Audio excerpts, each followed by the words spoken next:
Welcome to the Codecast podcast. Real-world insights for your daily medical coding and billing processes. And now, here's your host, Terry Fletcher. Hello, everyone, and welcome to the Codecast podcast today. My name is Terry Fletcher. So happy July. We're almost at July 4th, Independence Day, my favorite day of the year. I love fireworks. I'm such a sucker for them. And more communities have now started doing drone shows for safety. And I think where we are, we're going to have both fireworks and a drone show. So I'm pretty excited about that. Hopefully where you are, it's not too hot. We actually got hot last week and now in the 90s and even hit 100. But in Southern California, we're kind of high 80s this week, and my daughter is coming to visit me with her husband, so we're excited about that. So hopefully, just going into a holiday weekend, everyone has some family, some friends, or even just some downtime from work. Or if you are a workaholic like me, you have some quiet time to get things done while everyone else is out partying or barbecuing. So either way, just please stay safe. So let's get into it today for my topic, and it's kind of a weird one, but as you know, sometimes my topics just take me there because of what's happening either in my education process or in the audits that I'm doing, or in just some of the things that I'm doing in the healthcare field. All of a sudden I'm like, wow, there's a new one. And folks, I've been in this for 40 years. I'm in my 40th year of healthcare. Yes, I just aged myself since I was a teenager, literally. And so it's just interesting just to find some of these things where you're just like, is that really happening? And you still bang your head against the wall thinking, or nowadays, I guess it's the, face plant emoji. You're trying to figure out, where are people getting this information? And I know a lot of times we always hear, if we inquire about something, is we hear, well, we were told to do that. And I'm like, who told you? And nobody knows who those people were. So here's what I'm finding today that I just found so odd. So there's always this question that comes up, and it's really, what happens to physicians that overcharge for services to insurance companies? Well, if you step it back and you look at surprise billing for patients, that's covered. We have the No Surprise Act. They can't do it. You can't charge more than if you were in network, all that kind of stuff. But let's talk about those physicians who overcharge insurance companies. I'm seeing on claim forms, I was actually doing this audit where, believe it or not, they sent me paper. I'm still pulling my hair out. And I got an op report, and then I got a mirrored HCFA form to the side to show me what codes were billed. And of course, since it's on the claim form, I'm seeing what they're charging.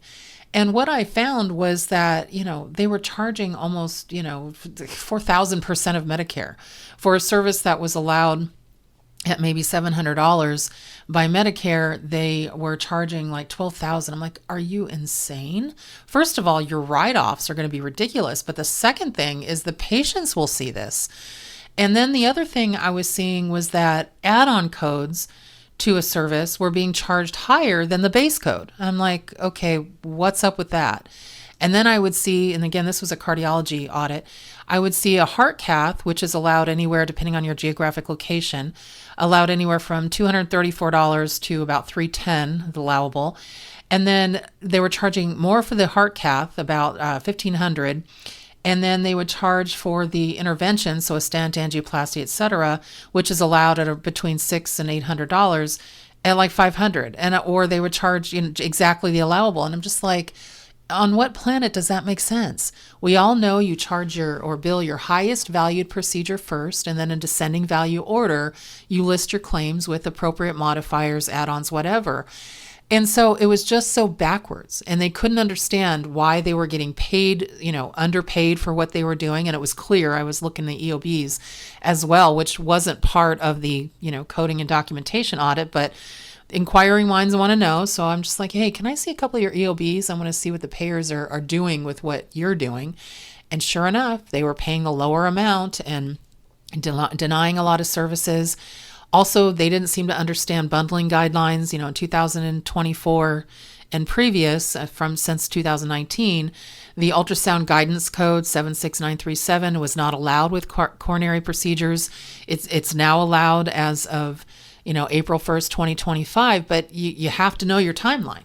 billing for moderate sedation when they don't have time listed in their op report, things like that. Not understanding that, when you do a left heart cath, that includes a left ventricular angiography. It says when performed, so whether you do it or not, that's part of that. And they're like, they didn't bill that LV, gram. And I'm like, yes, they did. It includes a left ventriculography when performed. But getting back to my original topic, the thing that's weird to me is, and I don't know if even the comment should be weird. The thing that makes no sense to me is watching certain providers' offices not really pay attention to their pricing. If you are charging $10,000 for something that is only allowed by the payer at $500, your write-offs are going to be just astounding.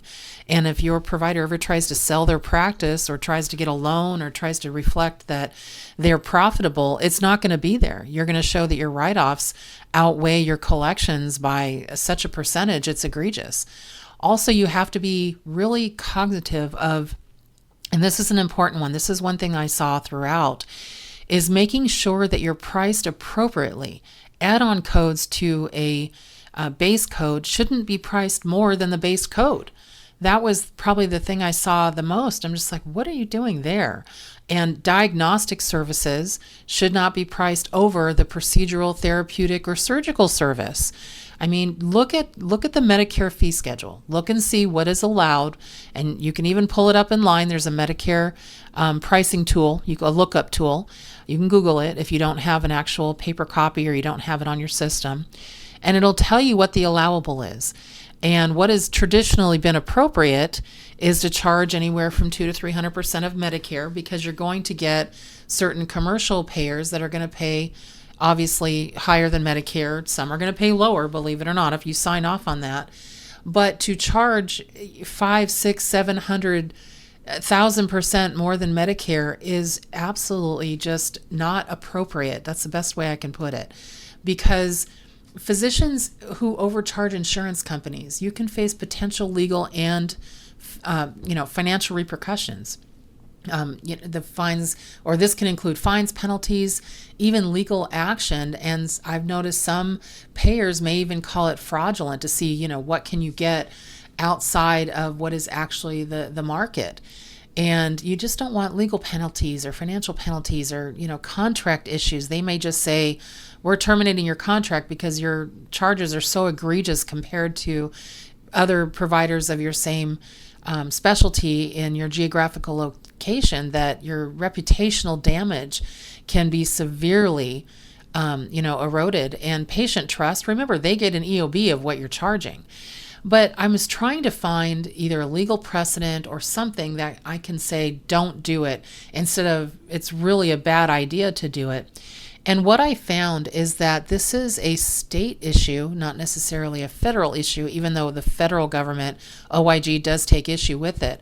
And it's, they look at, I know some attorneys that work for private equity firms out there are saying, well, if you're out of network, charge whatever you want, and some people will actually pay it. Well, not necessarily. Remember, a lot of this can fall back on the patient, and now with the No Surprise Act, you can't, be over $400 that they expect to have to pay out of pocket unless they authorize that transaction.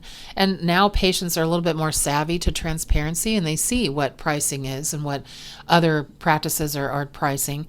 But the biggest thing whenever I have to go into a deposition or I'm dealing with defense work, and I was just talking to my good friend Stephanie Allard about this, who does a lot of defense work, and she said what the issue seems to be from, again, a legal perspective, and I'm not an attorney, I just work sometimes in the field for, some legal professionals that ask me my opinion, is that they want to know, why is a self-pay that is usually extremely discounted so much less than what you're trying to charge the payer, the insurance payer, and that's for the same service. That's where you can really get into a big bundle of trouble, because for the same service, how come a cash price is so much different than, or a self-pay patient, than trying to bulk the insurance companies out of whatever they might pay you for. And also, it starts to open up other overcharging possibility in practices. The payer can then say, okay, we're going to look and see if you were actually upcoding. That involves billing for a more expensive service than was actually provided. Or did you actually bill for services that weren't performed? Are you trying to unbundle? I did see that in some of the audits that I'm doing too. I'm seeing that actually, unfortunately, a lot. But when I just see this pricing skewed, where it's just either so over the top or it doesn't make sense based on the descending value order of the claim, it makes me wonder, how many practices really have to get back to basics when it comes to looking at your fee schedule. So now that we're into July and a lot of providers are going on vacation, things slow down a bit for patients as far as, scheduling procedures. I would really kind of challenge you to take a look at your charge master, look at your fee schedules, and make sure they are appropriate. Have they been adjusted appropriately? Are you charging the right fee for your higher valued procedures? Look at RVUs versus add-ons versus, additional services, using the right modifiers to make sure that it's identified appropriately to the payer. And even look at if you have a cash price, patient fee schedule, understand that that's for patients who can't afford it, not just for a patient who doesn't want to pay or use their insurance. So you have to make sure you understand those concepts as well. But also take a look at anything. You might want to really research this out for your state. So you all know I'm in Southern California, and we have some really crazy state rules about what you can or cannot charge a payer, a patient, anybody, and what you can bill, and find out what your state allows. So because that's really the bottom line, is states control this more than the federal government does, but the OIG tends to weigh in on it if they see an egregious overcharging for services. But it's just something I wanted to bring to your attention, because I think some people forget about this and they send claims and records and everything to an external auditor, or they send it to an attorney, or they send it to a payer to look at. And now we have payers that you're giving access to your EMRs to.